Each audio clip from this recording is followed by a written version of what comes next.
Olha, o ministro Alexandre de Moraes falou agora há pouco pela primeira vez sobre as reportagens publicadas ontem e hoje pelo jornal Folha de São Paulo, que dizem, de maneira resumida, que ele teria usado o Tribunal Superior Eleitoral enquanto presidente da Justiça Eleitoral informalmente em investigações que ele comanda no Supremo Tribunal Federal. A gente tem aqui, não é, meu garoto, um trecho do que disse o ministro Alexandre de Moraes agora há pouquinho e depois a gente volta. Nenhuma das matérias preocupa o meu gabinete, me preocupa, ou a lisura dos procedimentos. Todos os procedimentos foram realizados no âmbito de investigações já existentes, aqui principalmente o inquérito 4781, conhecido na mídia como inquérito das fake news, e o inquérito 4878, também denominado pela mídia como inquérito das milícias digitais. Bom, reportagem publicada ontem pela Folha de São Paulo afirma que o gabinete do ministro do Supremo, Alexandre de Moraes, escolhia pessoas a serem investigadas pelo órgão de combate à desinformação do TSE, na época também sob comando do ministro. O jornal publicou mensagens atribuídas a 3 pessoas que trabalhavam com o Alexandre de Moraes naquele período. O instrutor do gabinete de Moraes no Supremo, Ayrton Vieira, o juiz auxiliar de Moraes na então presidência do Tribunal Superior Eleitoral, Marco Antônio Vargas, e Eduardo Talhaferro, que era chefe da Assessoria Especial de Enfrentamento à Desinformação. As mensagens, segundo o jornal, mostram que o setor de combate à desinformação do TSE teria sido usado como braço investigativo do gabinete do ministro no Supremo. Revelam também, segundo o jornal, um fluxo fora do rito envolvendo 2 tribunais, demanda por informação, por exemplo. Em nota divulgada ainda ontem, antes dessa declaração, o gabinete de Alexandre de Moraes disse que todos os procedimentos foram oficiais, regulares, estão devidamente documentados nos inquéritos e investigações em curso no Supremo. A Folha teve acesso a mais de 6 gigabytes de mensagens e arquivos trocados via WhatsApp por auxiliares de Moraes entre agosto de 2022, campanha eleitoral, e maio de 2023. A Folha disse que obteve o material com fontes que tiveram acesso a dados de um telefone que contém as mensagens, não decorrendo de interceptação ilegal ou acesso hacker. A reportagem faz referência a 2 inquéritos do Supremo, o das fake news, instaurado em 2019, e o das milícias digitais, aberto em julho de 2021, a partir de investigações anteriores. E aí tem algumas cópias, ou a transcrição melhor, não tem print, como era na Vaza Jato, por enquanto, mas tem muito material e certamente serão oferecidas outras fatias desse material ao público em breve. A Folha mostrou, por exemplo, que em dezembro de 22, o juiz auxiliar Ayrton Vieira enviou mensagens por Eduardo Talhaferro pedindo um levantamento e já indicando qual medida poderia ser tomada. Vamos levantar todas essas revistas golpistas para desmonetizar nas redes. Segundo o jornal, ele também enviou um link de uma rede social da revista Oeste, publicação com viés de direita. Essa e outras do mesmo estilo. No dia seguinte, o Talhaferro volta ao tema na conversa e diz que encontrou apenas publicações jornalísticas na revista Oeste que não estavam falando nada e pergunta, segundo a Folha, o que deveria colocar no relatório. A resposta: use a sua criatividade, risos, responde Vieira. Pegue uma ou outra fala, opinião mais ácida. O ministro entendeu que está extrapolando com base naquilo que já enviou. E aí, para quem foi demandada a informação, a resposta: vou dar um jeito, risos, de acordo com as mensagens divulgadas pela Folha. Hoje, todo o Supremo Tribunal Federal, além da resposta institucional dada pelo ministro Alexandre de Moraes, que a gente exibiu agora há pouquinho, dizendo que não faria sentido ele se oficiar, já que ele isso é permitido pela legislação, ele é o ministro relator de um caso no Supremo Tribunal Federal e é o presidente da Justiça Eleitoral. Esses 2 casos se conectam, né? A investigação que ele chefia no Supremo Tribunal Federal e a condição dele de presidente da Justiça Eleitoral. Então ele diz, resumidamente, que não faria sentido ele mesmo se oficiar. Então, nós temos a disputa política está dada, né? Assim, a disputa política está clara, muito clara. A gente ainda tem de aguardar o que virá desses 6 gigabytes, é muita coisa. O envolvido... E aí, tem os apoiadores do ex-presidente Bolsonaro estão comparando esse episódio com a Vaza Jato.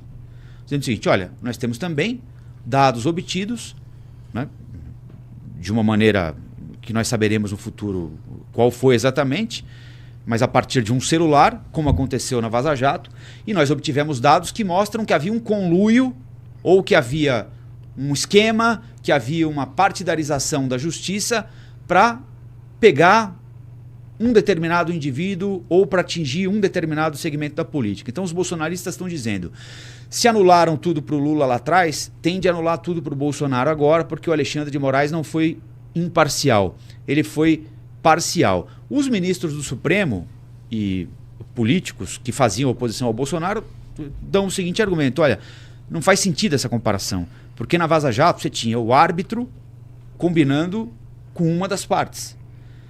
Neste episódio não há, pelo menos por enquanto, ainda tem coisa para vir, mas não há combinação ou produção de prova. É do Alexandre de Moraes com o Alexandre de Moraes. E é o Alexandre de Moraes com o Alexandre de Moraes. Não é o Alexandre de Moraes combinando com um advogado que estava acusando o Bolsonaro, por exemplo. Ainda que por interposta ou um pessoa, promotor, alguma coisa nesse sentido, né? Então, essas são as diferenças aí. Mas a disputa política está... sim. Eu vejo uma outra diferença que é muito importante também nesse aspecto, que é o seguinte, é como você falou, era o juiz, árbitro, acertando o resultado antes com uma das partes, né? Coisa que aqui não está acontecendo. E o árbitro era o juiz do caso. Sérgio Moro era quem julgava sozinho na instância aquele caso. Alexandre de Moraes, não. Alexandre de Moraes era o presidente do tribunal e ele leva para pares discutirem a matéria. Então, aqui já tem uma diferença importante. Segunda, Sérgio Moro, hoje, e Deltan Dallagnol, deixaram até muito claro ao fazer as suas escolhas que eles tinham opções políticas, ouviam o mundo politicamente de forma bem diferente daquele que colocaram na cadeia, o presidente Lula ou outros deputados e até senador, né, ligado a esse setor à esquerda. Alexandre de Moraes definitivamente não é de esquerda. Quem tem um pouquinho de memória sabe que Alexandre de Moraes foi quase candidato ao governo de São Paulo pelo PSDB, no tempo em que o PSDB era governo em São Paulo. Ele foi indicado para ser ministro da Justiça de Michel Temer, e Michel Temer o colocou no Supremo. Então aqui você tem uma diferença também fundamental. Fundamental para entender sobre o campo da política. E uma outra diferença também com relação à Vaza Jato, se você me permite, Uriah claro. e Rafa, é que já dá para saber quem vazou. A coisa mais fácil do mundo. Porque ou foi...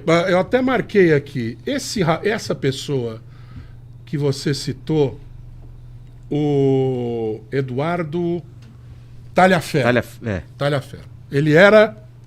Por um ano, ele foi assessor do Tribunal Superior Eleitoral nesse setor de... captura de informação com relação à desinformação, que é interessante. Pois bem, em maio desse ano, este jovem, senhor, não sei que idade ele tem, ele foi preso aqui em Caieiras, em São Paulo, porque ele brigou com a esposa e ele deu tiros dentro de casa. É super controlado, então. Né? Então, além de tudo, é um sujeito calmo. Ele foi preso e no dia seguinte o TSE o demitiu. Qual a chance de ser o telefone dele que é a fonte? Diz pra mim, de 1 a 10. Seja por ação dele próprio, né? Ele pega com raiva do que aconteceu com ele e com a demissão que ele recebeu. Tudo hipótese, tá? Tudo hipótese. Atenção, doutores advogados. Tudo hipótese. Qual a probabilidade, de 9 a 10? Exato. De ser ele que deu o telefone, ou a Polícia Civil de São Paulo, cujo secretário de Segurança é o capitão sargento Derrite, cujo governador é Tarcísio de Freitas. Não é assim tão difícil. Tudo hipótese, hein? Não estou afirmando nada. Tudo hipótese. Mas nunca foi tão fácil.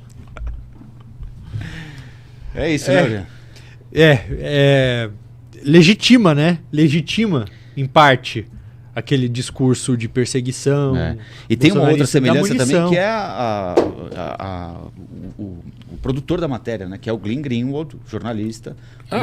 Até semana passada, a direita do espectro chamava de Verdevaldo, dizia que não valia nada, que a Vaza Jato era tudo mentira. Agora já mudou. Igual o hacker de Araraquara, que era o Walter Delgatti. Walter Delgatti, que cumpre... Hacker de Araraquara é nome de porno chanchada, né? Exato. Sempre que eu uso esse nome, eu me lembro daqueles filmes do Nuno Leão Maia, sabe? O Hacker de Araraquara. Olá, aqui é o Rafael Colombo. Gostou do que acabou de assistir? Se inscreva no canal Cortes do Flow News para os melhores momentos. Quer acompanhar os nossos programas na íntegra? Então se inscreva no nosso canal oficial, Flow News.